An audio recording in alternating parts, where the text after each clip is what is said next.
Hey, hello everyone, welcome back to my channel. Today we have discussed about app.Net core feature, right, which is middleware. So basically middleware is a very important feature in app.Net core. So first of all, I'm just giving one liner definition. So middleware is basically is a component which handle the request and responses, right? So middleware is a component assembled into the pipeline which is received the handle the request and responses, right? And you can also say that set that work before and after the next component. All right, so let's take a look.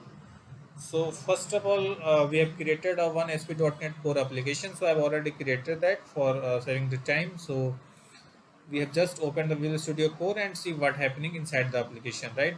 So we have just already opened that, and in ASP.NET Core application we have www root folder, and after that we have app.setting file.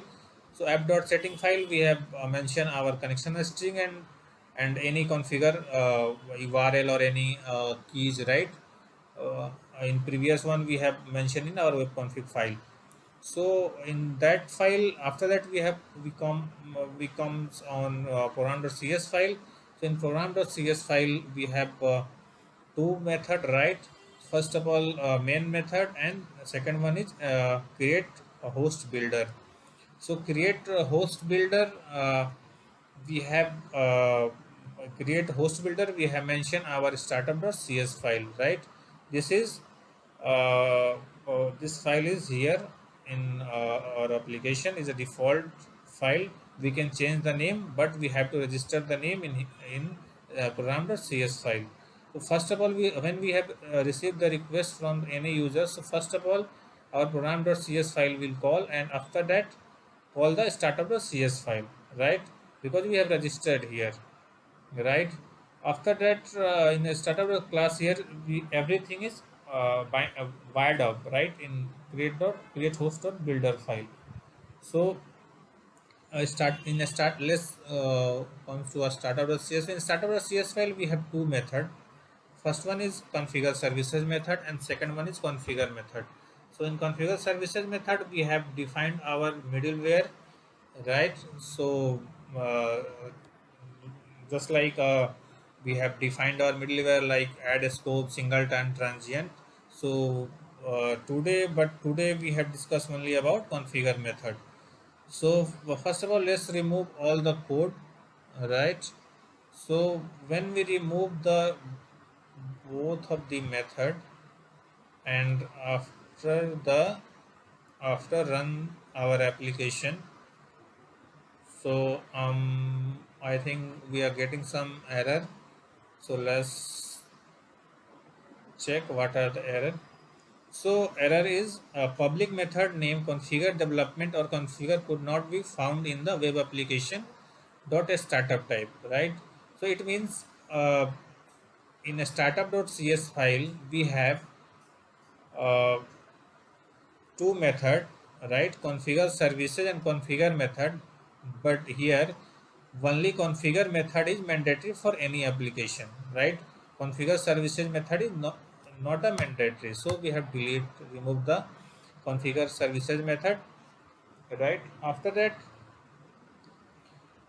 we discuss about a configure method, right? So after adding our configure method, let's run our application again and see what happens. I think you can just got a error 404, right? So page is loaded, but error is 404, right? So in configure method, we have highlighted today, right? So let's come our application, and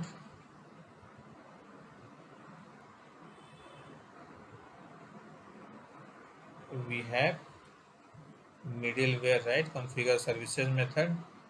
So first of all, there are three way to configure our middleware, right? First app.Use, second one is app.Run, and third one is app.Map, right? So app.use, let's discuss about app dot first discuss about app.run. So app so let's discuss about app.run method, right? We already said that there are three methods. We have to configure our pipeline. So pipeline or middleware. So first of all, we are uh, using the app.run method, right? So in app.run method, we have async method, right? Async method basically is take the context and handle the context and response, right? We are writing the hello world, right? So when we run our application, we always give the hello world. So just run the application and see what happening.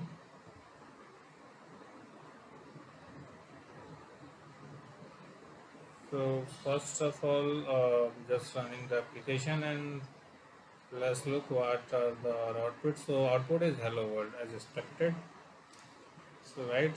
So if we enter any URL, right, like uh, any controller name or any action name, but output will be same, or output will be same, it's a hello world, because next middleware will not run if we write the same line of the code, write hello world again, right, and again run our application.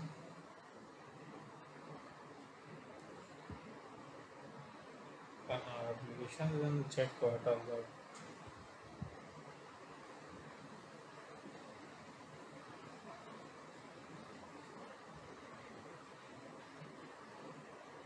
right, it's a hello world, right, it's not giving the next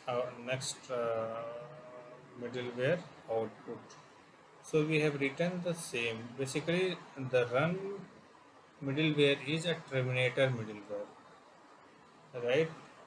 He just received the request, and after response, is terminate the application, right, and send back to the server. So in this scenario, we have to use app.use method, right? In app.use method, we have async and context, right, and I have written already before request and after request. If I run the application, so check what are the output.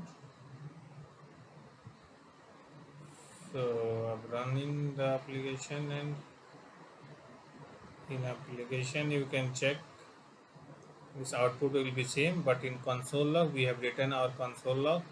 So in console log we see the before and after, right, here before request and after request. Basically is call our next middleware, right? Is a run is a terminator middleware, and app.use is a call our next middleware, because we have written debug.writeLine before request call, and after next, this is our next middleware, and after next middleware will be call. So basically I'm just giving one diagram. So first of all, we receive the request here, right, from middleware 1. We have written some logic, right, logic will be executed. After that, pass the next middleware have some logic, written logic, and then pass to the third middleware, and third middleware have no logic, right, means no next middleware call. So just uh, back to the middleware 2, and then middleware 1, and then we finally got the response, right. So this is for configure method whole cycle, right. First of all, we have when user request to the browser, first we receive the request, right? So we landed here, right, in start program.cs file. In program.cs file, we request sent to our startup.cs file. In the startup.cs file, we have configuration, and we have configure method. In configure method, we have defined our middleware. In next video, we will learn about configure services method, how we injected our dependency injection, right? We have injected our dependency injection in three ways: transient, singleton, and add a scope, right? So in next video, we have uh, see them with example. In this scenario, we have to use middleware, transient, and add a scope, right? So thank you.